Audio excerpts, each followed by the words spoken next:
This is CGTN, China Global Television Network.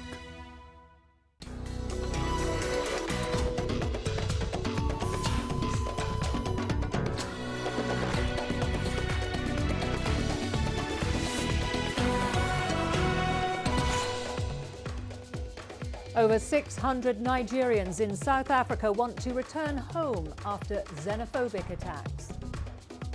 South Sudan President and opposition leader agree to speed up registration of forces as part of final peace process. And WHO says lack of professional help contributing to rising suicide cases across the world. Hello and welcome to CGTN. This is Africa Live and I'm Karen Roberts in Nairobi, also coming up in the programme. In business, Somalia's economy marks steady but cautious growth. And in sports, football destiny awaits Somalia's Ocean Stars as they meet Zimbabwe in the 2022 World Cup qualifier. The Nigerian mission in South Africa says no fewer than 600 Nigerians residing in the country have indicated interest and registered to be repatriated following the recent xenophobic attacks. The Nigerian migrants will be flown home in 2 batches, even as the Nigerian government demands compensation for the victims of xenophobic attacks. Nigerians living in and around the hotspots of xenophobic attacks in South Africa have expressed interest to return home. The head of Nigeria's Diaspora Commission and the chairperson of the Nigerian Senate Committee on Diaspora say those interested would be flown back in the coming days as arrangements for the return are made. With the envoys briefing to the president and having everything in place, Mr. President will be taking a few more decisions, but we have to wait for the briefing from the envoy. But in the meantime, we'll continue to demand compensation for Nigerians that have been attacked in South Africa. South African police say at least 12 people have died, most of them South African nationals, and scores of shops have been burned. No Nigerians have been killed in these attacks, according to the police. Of course, in terms of documentation, the relevant travel certificate will be issued for those whose passport had expired to ensure that they come back to the country.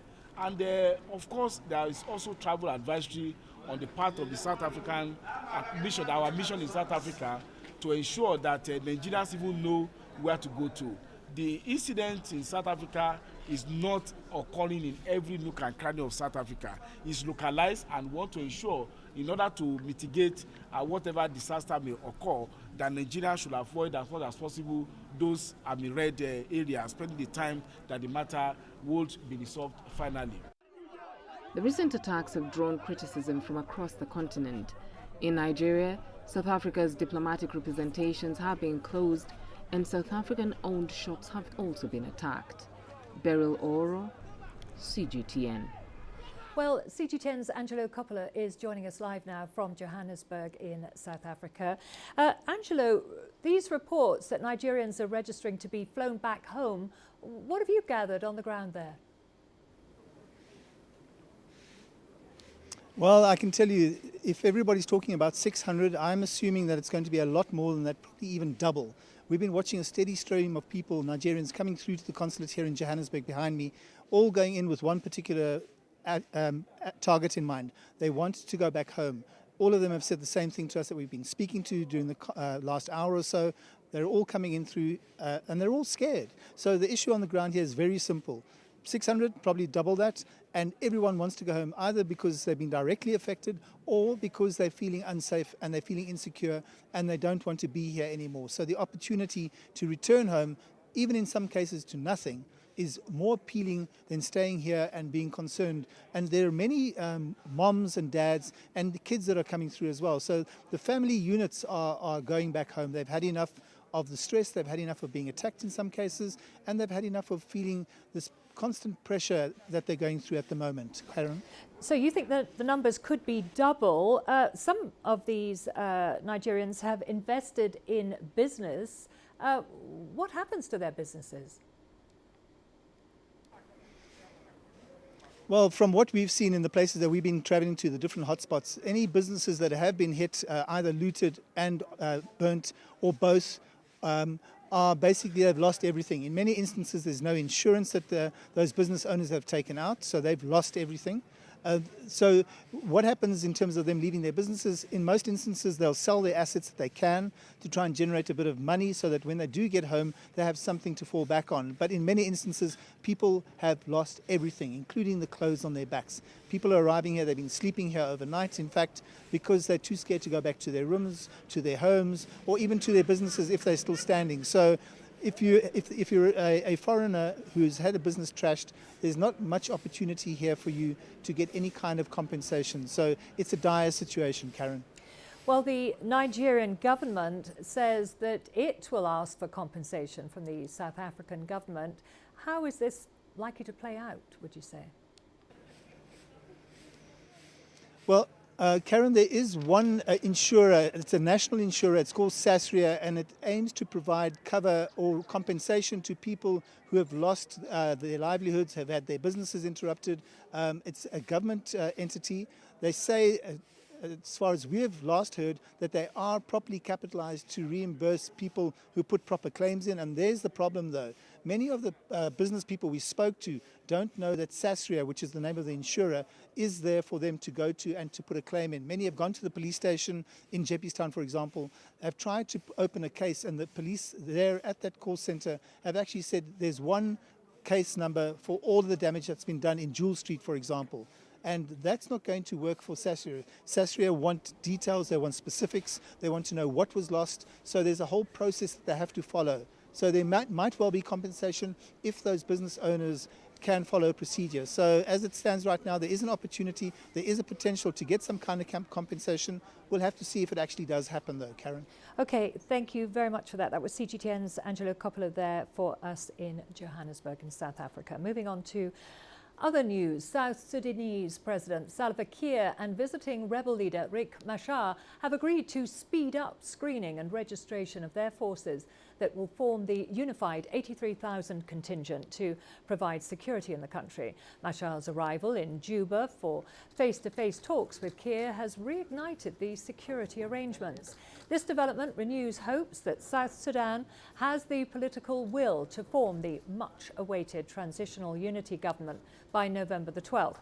The warring parties failed to form the transitional unity government in May, and both agreed to a 6-month extension with only 3 months remaining amid regional and international concern over delays.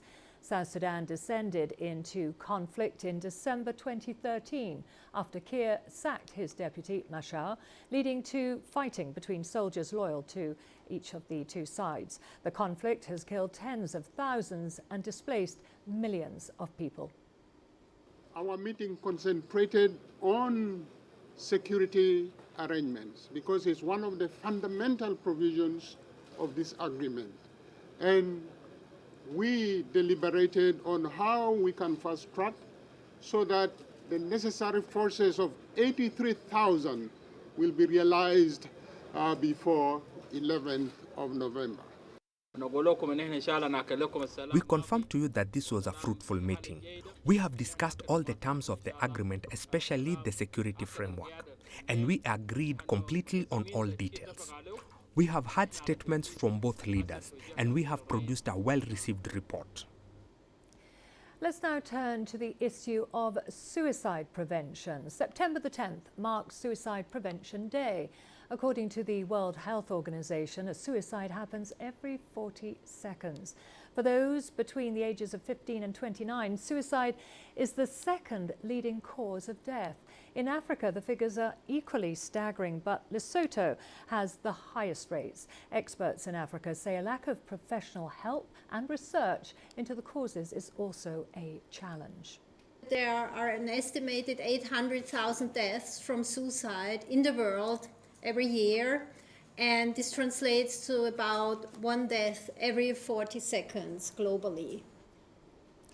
Well, joining me in the studio to discuss in more detail and from her own personal experiences, Susan Grace Sophie. Thank you very much for joining us. Thank you for having me. You have been in a suicide situation on a number of occasions. I have. What would you say makes people, particularly young people like yourself, turn to suicide?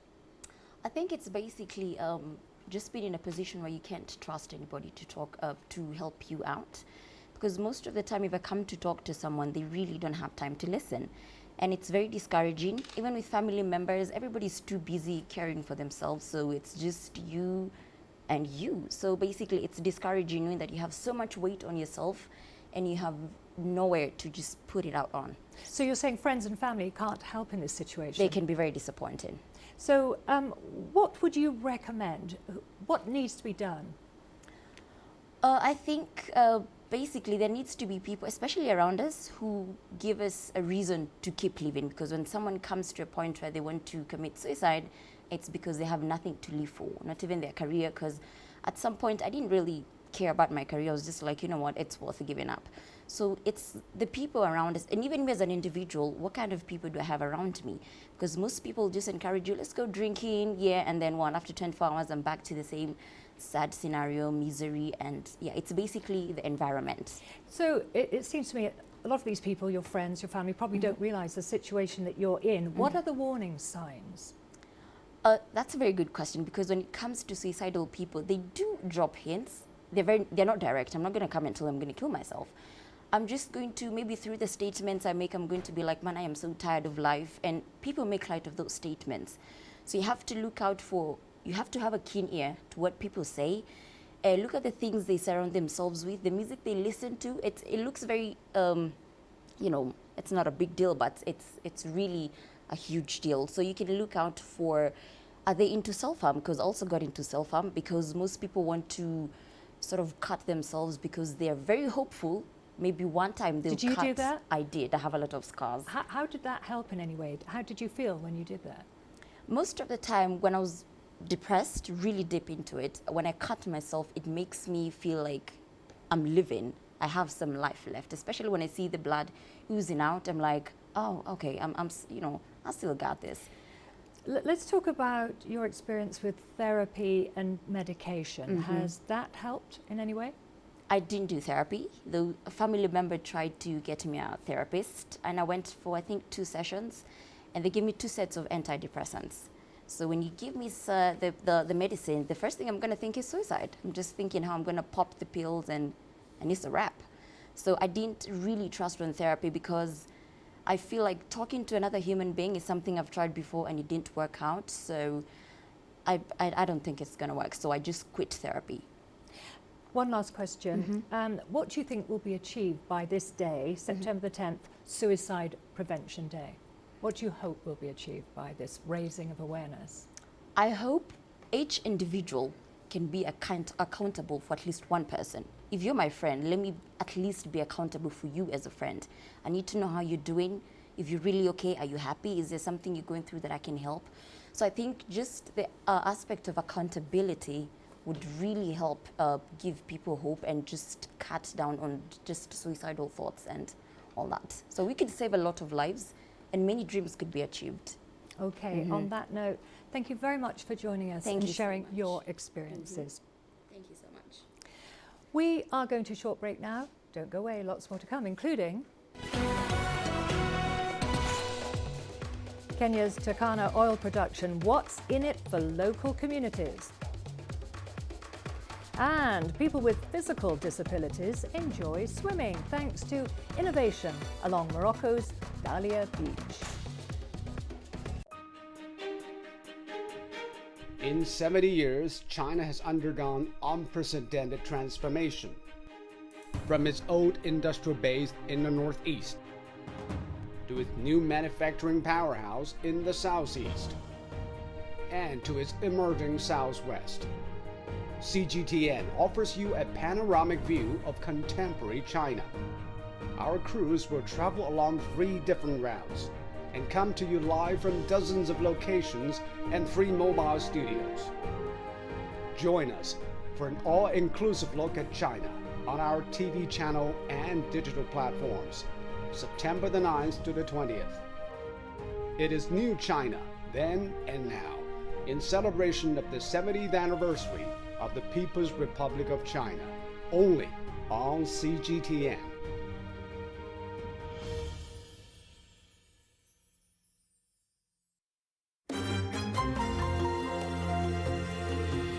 Africa Live. Find your voice.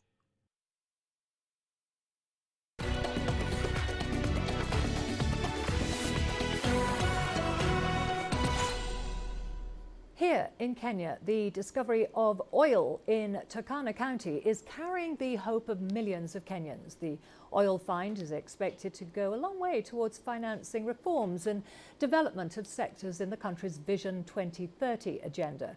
CGTN's Daniel Arapmoy visited Turkana County, where it's hoped that revenue from oil will open up the county, a region that has largely been ignored.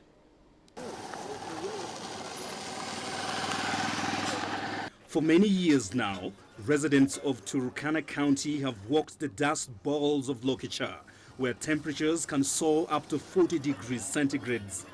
People in this part of Kenya have fought and won many battles with famine. Life in this remote, dry part of Kenya cannot be for the faint-hearted. But despite the difficulties, many residents of Turkana County are optimistic about the oil find in their region, living each day with the hope that good tidings will spread across their land as oil begins to flow. We are actually happy about the exploration of oil in Turkana County. It is actually one of the major hopes that the Turkana person who has been a pastoralist, who has been in the world of suffering, lack of water and what, we had banked a lot of hopes into the issue of the exploration of oil. We believe that when you have oil, everything will be okay. Everybody will have cash of their own. We ask God to bless us with more oil finds and other natural resources that we need. The benefits of the oil find in Turkana has already started trickling in, with Lokicha town acquiring a few kilometers of tarmac road. Some residents were also lucky to find employment, especially during the early days of exploration. On the side of jobs, we have had some casual labor offered to many of us, especially during the exploration period, despite being short-lived. But many insist they would like to see a win-win position when it comes to sharing of oil revenue in their county. The needs of the Turkana people should be prioritized, and if that is done, then it will go a long way in solving their problems. The oil find in Turkana is expected to improve infrastructure across Kenya and also provide much needed amenities like clean water supply and hospitals. As residents, we are still waiting. Maybe the benefits will come later. The Turkana local government has already struck a deal with the national government on revenue sharing. As it will take 20% of the revenue, the local community will take 5%, while 75% will go to the national government. But with uncertainty still shrouding the entire oil find in Turkana, only time will tell if this oil find is the silver bullet that will transform this region for good. Daniel Arapmoy, CGTN, Lokicha, Turkana County, Kenya. Let's turn to Rwanda, where a mobile app is looking to help streamline the country's health system. Babylon app uses an artificial intelligence app to link patients with doctors who help diagnose them. CGTN's Astatal has more on the app's impact. Sostine isn't feeling well, and the nearest healthcare center is 25 kilometers away. Instead of starting the long journey, he picks up his phone and tries the Babylon app. I'm not feeling well and wanted a doctor's consultation. I'm having back pains and headaches, and I'm also shaking. Babylon uses a chatbot app which provides a diagnosis and then passes on the data to a doctor. The doctor offers a consultation via video. The patient will receive an SMS with some code, and as a referral letter, that's that code, they will use it and they can see what exams I've been ordering. And after that, they will send results through our other system, my portal. And after that, I will call you and I can prescribe some medication depending on the results and depending on the disease. The app has been operating in Rwanda since 2016 and has handled over 2 million cases. It aims to help streamline the country's healthcare system. In Africa, we don't have sufficient doctors. In Africa, we don't have sufficient clinics. It actually makes sense in settings like Africa. And just looking at our example here in Rwanda, where we have grown our traction grows so much. Starting from 2016, where we used to have 5 consultations a day, now we're having on average between 2,500 and 3,000 consultations a day. This in itself shows traction. We've managed to register more than 2 million people here in Rwanda in a population of about 12 million. This shows traction. It shows that there is a need, and this is actually solving people's needs. For Sostine, the app helped cut down on wait times. Before, I used to have to leave the house by 6:45 in the morning to make sure that I'm amongst the first people in the queue at the health center. Then it would take me about an hour to do the lab tests, and I would end up being late to work. The app, though, is not a replacement for traditional health systems. We talk to a patient, we ask a series of questions, we can confirm with lab tests, and then we can treat. And here I have to insist that we can't treat everything with our digital platform. You can't deliver a baby through digital means. You can't treat a patient that is heavily bleeding using digital means. So our scope is limited, but at the same time it's quite big. Babylon currently has an estimated 80 doctors and 106 nurses on staff. Astatal, CGTN. In Morocco, a unique initiative is giving people with disabilities a chance to take a swim. The Dahlia Beach is equipped with floating chairs and swimming rafts to help the swimmers to safely take a dip in the sea. Let's now take a look. Using floating chairs, disabled Moroccans hit the waves. A team of volunteers also wait to wheel the swimmers over a ramp built to help navigate in and out of the water. It's part of an initiative aimed at supporting disabled swimmers.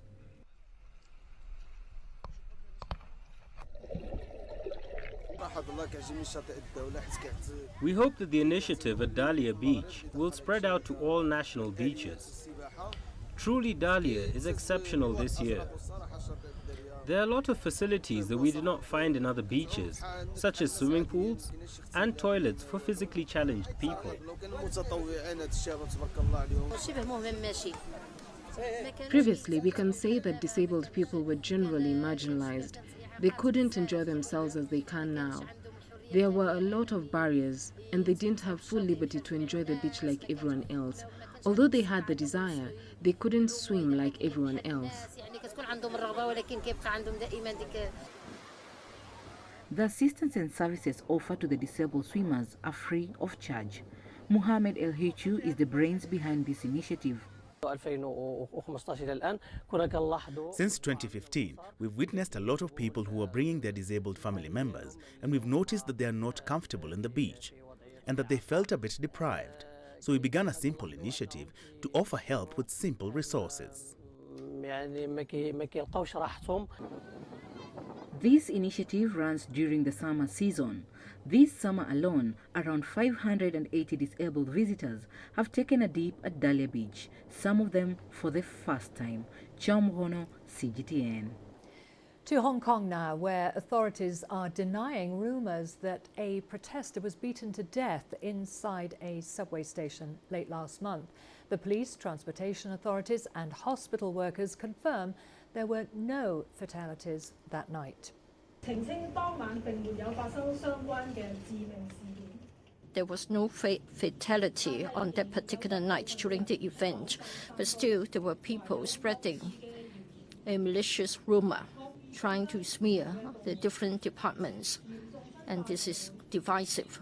We believe that the nature of such an allegation is serious.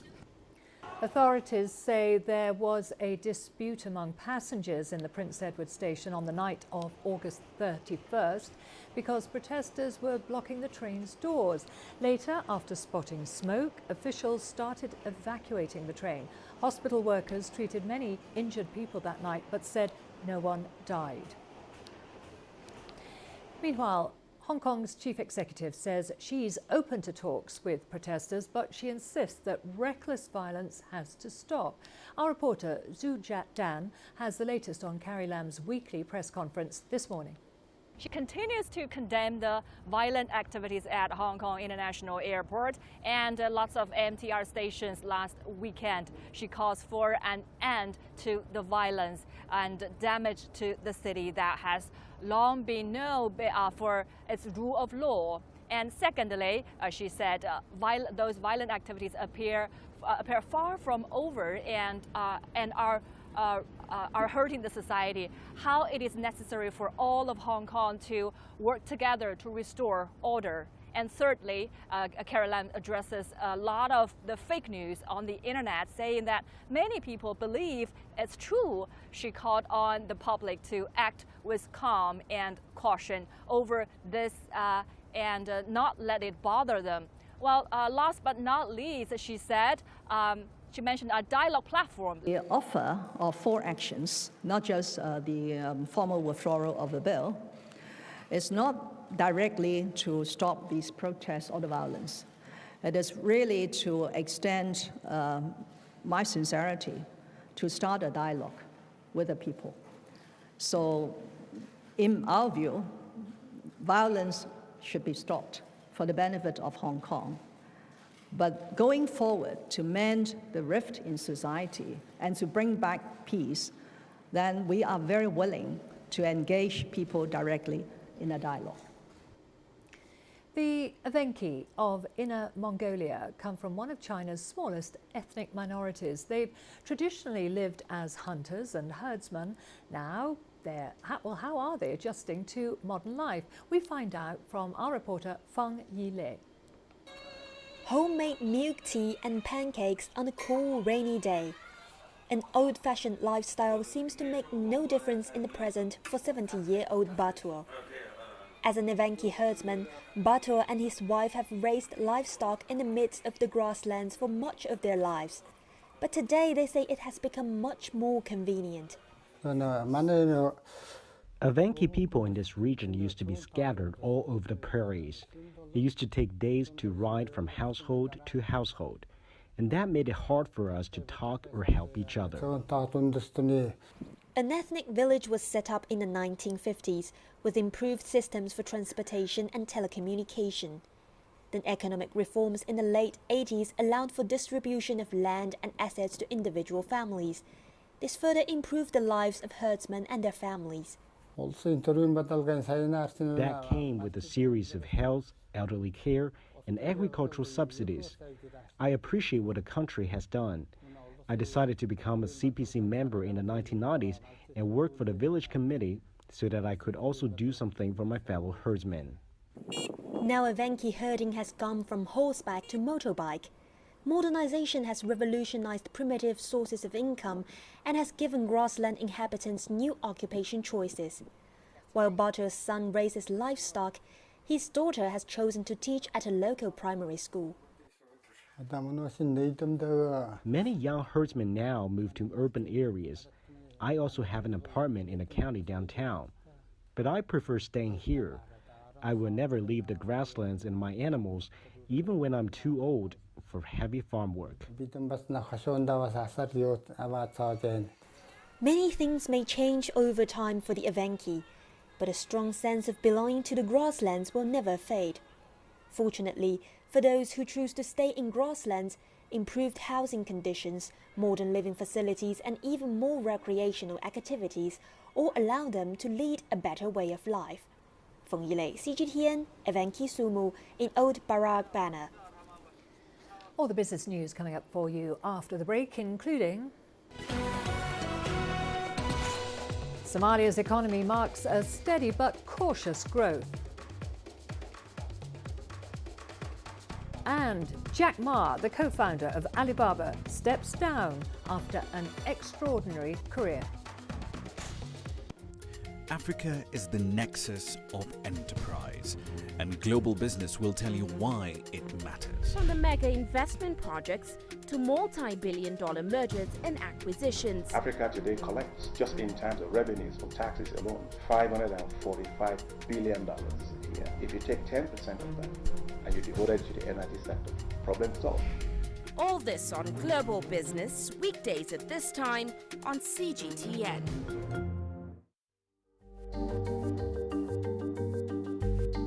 Africa Live. Find your voice.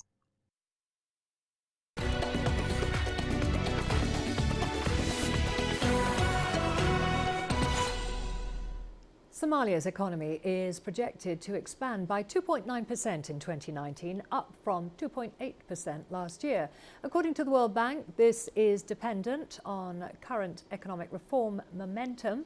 After turmoil since 1991, the country has now achieved a stable government.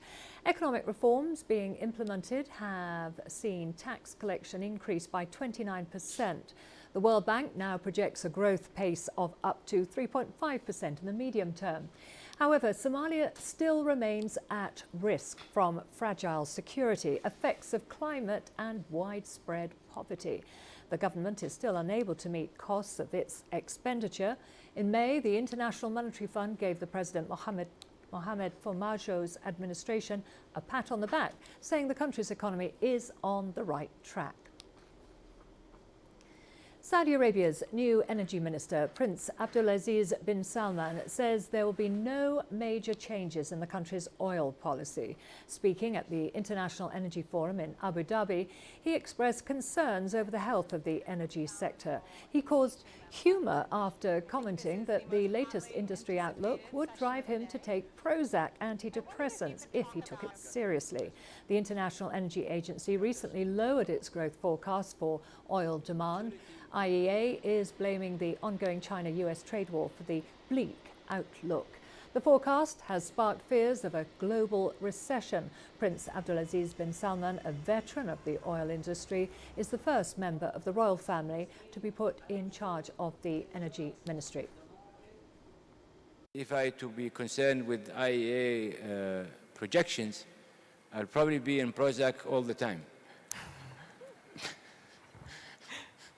But when it comes to trade wars, well, they're not yet trade wars. Yes. They are, I think, concerns.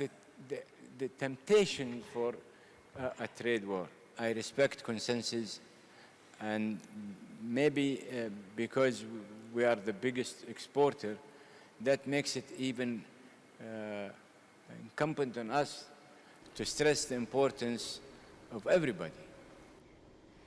Tunisia has hosted the 16th International Interministerial Conference on South-South Cooperation in the capital. Tunis, the two-day event, brought together key sector players to empower the new generation as well as realise demographic dividends. With the details, here's CGTN's Adnan Chawashi. The Interministerial Conference is organised by the National Board of Family and Population, Partners in Population and Development, PPD, and the United Nations Population Fund, UNFPA. The conference seeks to deliberate and clarify on how the South and Triangular corporations can maximize and leverage the health and demographic outcomes. It also contributes to addressing emerging population issues. The event brought together senior policymakers, leaders of Partners in Population and Development member states, and other developing countries and ministers of health, population, planning, economic and development. This is a very important interministerial conference for the PPD member states, where we come and share ideas on some of the key population and development issues. And this year it is even more special because we are commemorating the 25th anniversary or birthday of PPD, which was formed in 1994 during the ICPD program of action development in Cairo 25 years ago. The conference serves as a global platform of dialogue to further support the South-South cooperation approach as an efficient tool to carry out the plan of action of the 1994 ICPD and the SDGs 2030 agenda. This is an important initiative for developing countries. The headquarters are in Bangladesh. The Chinese delegation was led by Mr. Li Bin, Vice Chairperson of the 13th National Committee of the Chinese People's Political Consultative Conference. Several consultations and high-level meetings are on the agenda. A call for action in Tunisia were adopted by developing countries, members or non-members of the PPD and representatives of the UN organizations. Participants shed light on the remarkable progress made in advancing the health and rights of women. The outcome of this year's conference will form the basis of a background document containing crucial elements for reflection at the International Conference on Population and Development 25 Nairobi Summit in November 2019. Adnan Shawishi, CGTN, Tunis. Now turning to Brexit, the UK government has failed in a second bid to hold a general election intended to break the deadlock in Parliament. The vote came in before Parliament was officially prorogued or suspended for 5 weeks. CG10's Kitty Logan has more. A second government attempt to set a snap election sparked a furious debate. Opposition leader Jeremy Corbyn says he doesn't trust the Prime Minister. We are not prepared to risk inflicting the disaster of no deal on us, our communities, our jobs, our services, or indeed our rights. And without Labour Party's support, the vote failed again. The ayes to the right, 293, the noes to the left. With Parliament now suspended for 5 weeks, there will be no election before the Brexit deadline of October 31st. It leaves Boris Johnson trapped in a minority government. They want the British Prime Minister to go to a vital negotiation without the power to walk away. They want to delay Brexit. It's the final blow in a series of defeats delivered by cross-party MPs opposed to a no-deal Brexit. And a bill to prevent a no-deal Brexit passed by Parliament last week became law on Monday. That effectively forces the government to request a Brexit extension should there be no new deal negotiated with the EU by mid-October. Earlier, on a visit to Ireland, Boris Johnson said he can deliver a new Brexit deal in time. Of course, we must get Brexit done because the UK must come out on October the 31st, by October the 31st, or else I fear that permanent damage will be done in the UK to trust in our democratic system.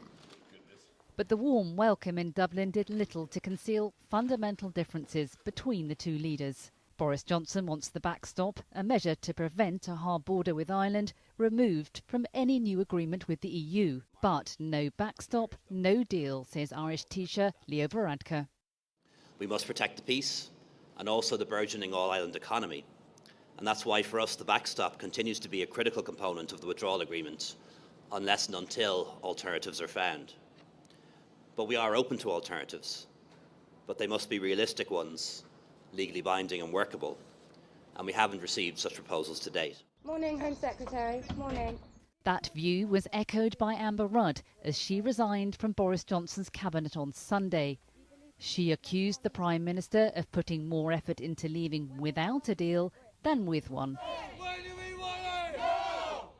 Boris Johnson still has strong backing from Brexit supporters, angry that Parliament hasn't delivered on the 2016 referendum. But solidarity shown by MPs opposed to a no deal has prevented the Prime Minister keeping control over his Brexit promises. Boris Johnson says he'd rather die in a ditch than not complete Brexit by the end of October. But that could put him on a collision course not only with MPs, but also with the law. Kitty Logan, CGTN, Westminster. The co-founder and CEO of e-commerce giant Alibaba is stepping down. Last year, Jack Ma announced that he would retire on his 55th birthday. CGTN's Gerald Tan takes a look at his extraordinary career and what lies ahead for China's richest man. A superstar of Chinese e-commerce, Jack Ma defies conventions. His playful image, like this Michael Jackson-style performance at a company celebration, runs counter to stereotypical CEOs. Yet his journey from English teacher to tech tycoon is one of modern China's best-known success stories. In 1999, Ma co-founded a business marketplace webpage out of his apartment in his hometown Hangzhou. Fast forward 20 years and Alibaba is a global empire, spanning online retail, cloud computing, digital banking, even entertainment. Success, though, didn't come easy for Ma. He failed his college entrance exam twice, got turned down by Harvard University 10 times, and was rejected for 30 jobs after graduation. The no's kept coming when he sought venture capital to back his internet enterprises, but his favorite movie character inspired him to carry on. That is why when people call me crazy, stupid in the past 17 years, you're crazy, you're doing something never work. You're stupid, how can you do that model? Amazon this model, eBay this model, why Alibaba this model? I told myself, Forrest Gump said, go ahead, never care about what the other people. The investors who said no may now be looking back with regret. Alibaba is a multi-billion-dollar behemoth, boasting more than 720 million active users each month. The company is often credited with helping to transform the Chinese economy by giving choice to consumers in rural areas, unlocking the domestic buying power, and spurring the growth of countless small businesses. In 2014, Alibaba shattered records at the New York Stock Exchange. Its initial public offering raised $25 billion, a feat unheard of before or since. Mr. Ma, good morning, sir.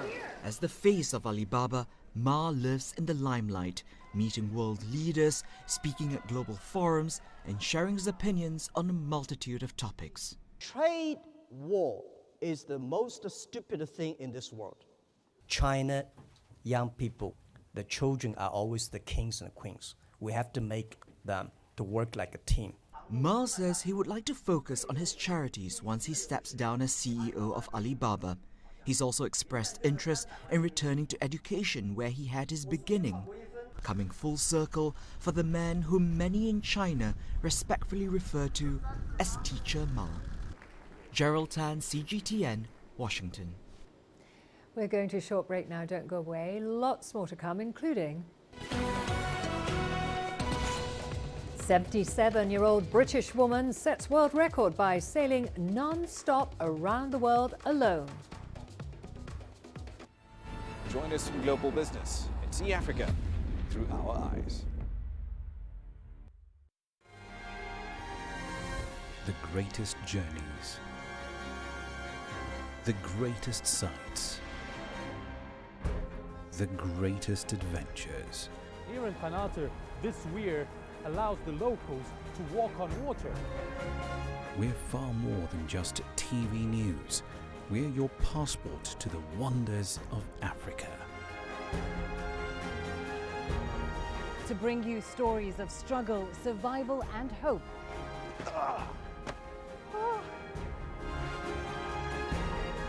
So let's explore.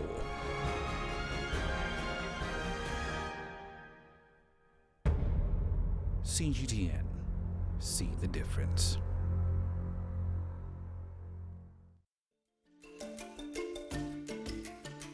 Africa Live. Find your voice.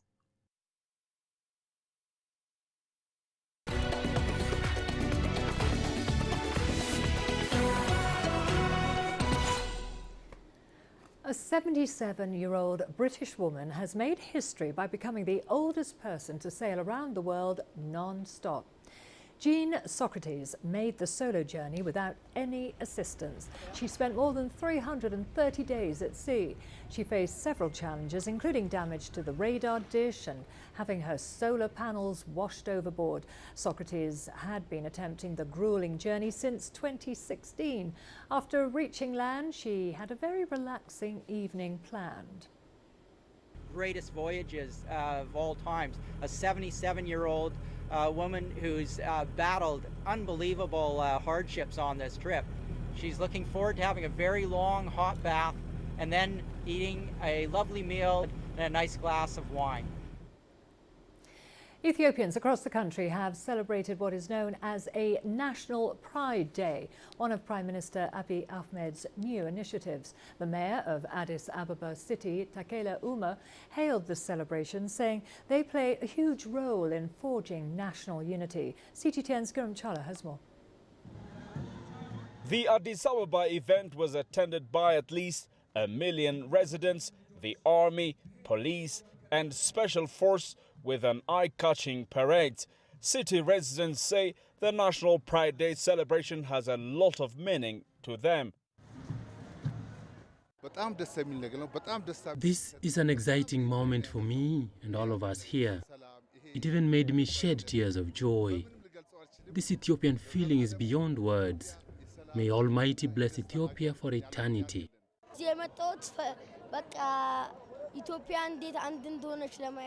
I came here to see how Ethiopia is one and united. I'm proud of my country. I'm deeply touched in good terms to see my fellow Ethiopians having a good time in unity. All nationalities are present here. Our plan before we came here was to meet, greet and laugh with our fellow nationals. We will always be proud of our Ethiopia. This National Pride Day is part of Prime Minister Abiy Ahmed's initiatives intended to celebrate the special 13th month of Ethiopia with 6 days in it this year, with several activities dedicated to each day.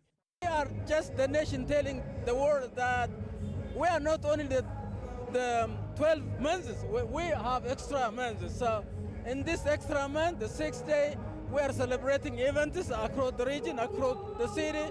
So this program is hosted by the Prime Minister.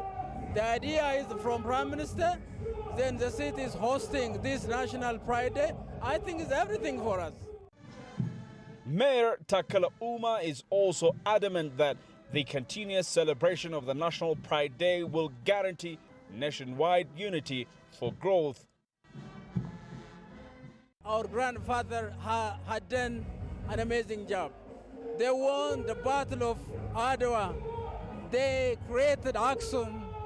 They established the Geda system for us now.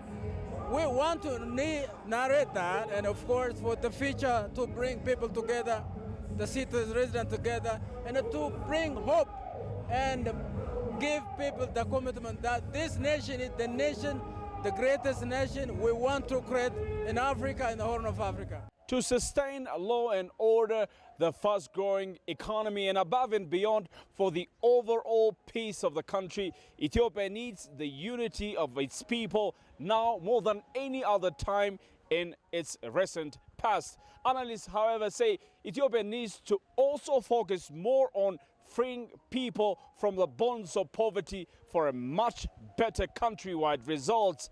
Group Dara CGTN, Addis Ababa, Ethiopia. All of the sports news coming up for you after the break, including football destiny awaits Somalia's Ocean Stars as they meet Zimbabwe in the 2022 World Cup qualifier. Africa, where champions are made, records are broken, legends are born. We're there for every goal, for every knockout, for every step of the way. Match Point, only on CGTN.